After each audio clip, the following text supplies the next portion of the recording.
Greetings loyal subscribers and honoured guests. Welcome to the very first episode of the Commodore Classics Review Show, where once a month I will be taking an in-depth look at 4 classic C64 titles before giving my overall opinion on each one. The first 3 games covered in each episode will be some that I'm already familiar with, whereas the 4th one will be a random selection that I haven't played before. I aim to keep each review under 5 minutes long, and in between each one will be a minute or so of classic SID tunes from the old beige bread box. So without any more build up from me, let's get started with the first review, Creatures. Creatures was developed by Apex Computer Productions, aka John and Steve Rownlands, and published in 1990 by Thalamus. The game has increased significance for me because I remember reading a developer diary about it each month in one of the magazines. It was fascinating to hear about things that may or may not make it into the final game, and by the time the series of articles were done, I was desperate to get a hold of the game. My first taste of actual gameplay came in the form of a demo on one of the Zap Megatapes, and it was a perfect glimpse at the game. Instead of putting part of one of the platform stages on the game, Apex had made the smart decision of putting one of the torture chambers on there. These screens were absolutely the best thing about the game, combining cute and colourful graphics with some really quite gory scenes if you should fail. I loved it. The icing on the cake was the absolutely amazing music, which I still think is the best tune from the finished game.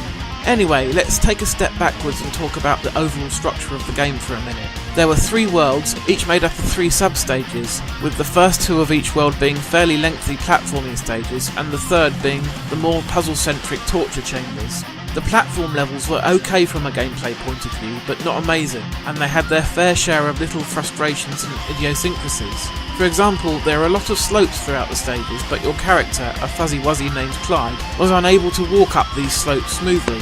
Instead you had to jump up them, which is a bit cumbersome. Secondly, some enemies are completely invincible. Sometimes these unkillable monsters just had to be avoided. At other times you would kill another monster and the invincible one would then die. This took a little bit of getting used to. Scattered throughout the platforming stages are little flashing beasties which can be collected by Clyde. It turns out that these are ingredients for various potions which can be spent at the shop in between stages. Here you can power up your basic fireball, buy one that shoots straighter rather than falling downwards in an arc, or even acquire one that shoots upwards. Quite useful at certain points during the game. Each potion can also be levelled up several times, which either increases the reach of your shots or upgrades their potency. The soundtrack to Creatures is absolutely stonking, if a little repetitive at times. The best tune by far is that from the second torture stage, as I mentioned before, and you will get a taste of it after this review during the SID break. Steve Rownlands is up there with the very best composers for the Commodore 64 in my opinion. So overall then, Creatures is not without its faults, but I still love it. The torture chambers are absolute genius, and it's no surprise that the sequel completely jettisoned the mediocre platforming stages in favour of just focusing completely on torture. There was also an Amiga port of the first game, yet somehow whoever was responsible for this managed to completely suck out all the charm that the original version had. No, the C64 version is where it's at. Visually and orally, it's up there with the best games on the system.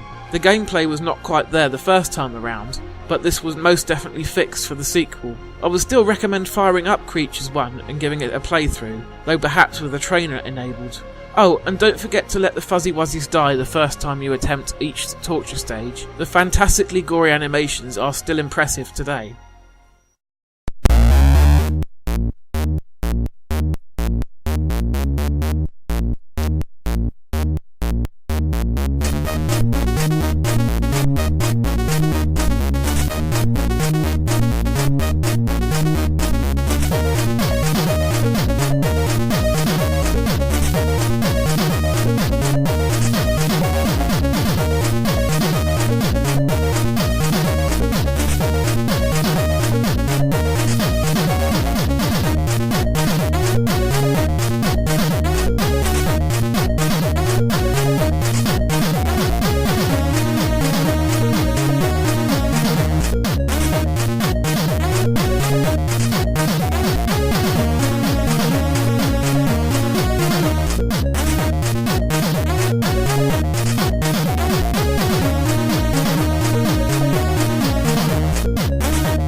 The original Krakout was published by Gremlin Graphics in 1987, with programming duties handled by Andy Green and Rob Toon, and the stunning soundtrack composed by Ben Daglish. At first glance, it's just Arkanoid turned on its side, yet this game means so much more than that to me and my brother.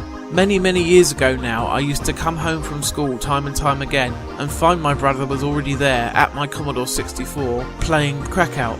The gameplay isn't anything all that remarkable, to be honest. It really is just another bat and ball game in a vast sea of bat and ball games, though it does do a few clever things which we'll come to in a bit. No, the reason we loved this game so much was the amazing soundtrack. It's incredibly catchy, and you can hear a sample of it yourself during the next SID break. To say that the music is all the game has to offer though is doing it quite a disservice. The base game is actually a lot of fun, and there are 100 levels to try and conquer. I never got anywhere near that though, typically losing all my lives at around stage 5. My brother was a lot better at the game than me, and I remember one occasion where he got to around wave 20. There are hidden warps in some of the levels which I think account for some of this progress, but it was still quite an achievement. We didn't get much further than wave 20 though, because there are these horrible purple enemies that eat your ball should it go anywhere near them. It's incredibly hard to avoid getting your balls munched by this monstrosity. The game does feature a range of power-ups, including fairly typical ones like an elongated bat or a sticky bat. There's also an enemy that flies at your bat, and if it collides, some random beneficial status effect occurs, such as all the bricks on the screen being destroyed or a back wall being added to the stage for a brief period of time, so you don't have to worry about losing your ball at all for a few seconds. You can also tweak the gameplay in several ways from the menu screen before you start a new game. You can adjust the handling of the bat, and you can turn on scrolling backgrounds that either scroll in a fixed direction or change direction depending on the heading of the ball. The scrolling effect can be a little nauseating though. You can also turn off the music and choose sound effects instead, though why the hell would you ever want to do that? Surprisingly, Krakout was an incredibly popular game in Germany.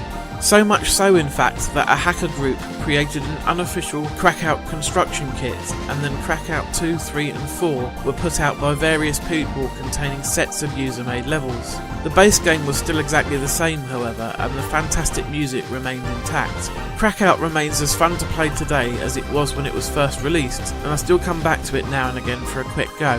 Now, before we move on to the next review, take a listen to a sample of the music.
Before working on Arnie, programmer Chris Butler converted the Capcom arcade game Commando over to the C64 in 1985. The gameplay of Arnie is actually quite similar to that of Commando, with you taking control of a one-man army as he fights his way through the hordes of bad guys to destroy the enemy base. The main difference is that this game features isometric graphics rather than a top-down perspective. Now, I doubt this review will be as long as the others in this episode because really, when you get down to it, Arnie is a very simple game.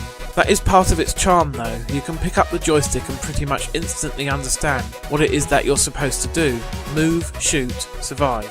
Your standard gun is decent enough for mowing down the average enemy soldier, of which there are a lot by the way, but when dealing with gun emplacements, ATVs, tanks and helicopters, you really could do with something a little better. When you kill an enemy wearing an orange uniform, they drop a better weapon. The first of these is a machine gun. Then if you pick up another while still carrying the first, it gets upgraded to a rocket launcher and then a flamethrower. This really makes short work of most things that you will encounter. A really clever thing about Arnie is that it all takes place on one vast scrolling level. The path through the enemy base twists and turns and often goes back on itself as you move through trenches, an airport, docks, and a very treacherous area filled with landmines. You probably won't make it to the end on your first try, but actually the game is not all that long. With invulnerability switched on, you can easily complete the entire game in under 10 minutes. It's a shame that there aren't more stages. I would have gladly suffered a multi-load if it meant that I had more game to play. As it is though, Arnie is a whole lot of fun. It was originally released as a budget title, so it is actually quite a bargain for the £4 or so it would have cost back in the day. Besides wanting more levels, it also would have been nice if there was a 2-player co-op mode included, as other games like Ikari Warriors and Ultimate Combat Mission were a ton of fun when played with a friend. Still, for a quick and fun dose of blasting action, you can't really get much better than Arnie on the C64. Definitely worth a play. Stay tuned for the fourth and final review this episode after this brief tid break, featuring music from One Man and His Droid.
When the randomly chosen game for this episode turned out to be Renegade, I thought it must be fate. You see, I have always wanted to play this game, yet have never actually done so. I did have it on tape back in the 90s, yet I could never get it to load, no matter how much I tried to adjust the head of my dataset with a tiny screwdriver. I must have spent hours attempting to get it to work. Despite having never played it, I do know a fair amount of history about Renegade. Back in 1986, the Japanese company Technos released a game called Neketsu Koha Kunio-kun, which was a scrolling beat-em-up set in and around high school. When it came time to bring the game over to the West, some changes were made, with the most obvious one being that the game was based on gang culture. This change is more than likely inspired by the classic movie The Warriors. The name was also changed to Renegade, of course. Several other games in the Kunio-kun series have been given similar localization treatment in the West over the years, the most famous of these being Double Dragon, but there has also been River City Ransom, Super Dodgeball, Crash and the Boys, to name just a few examples.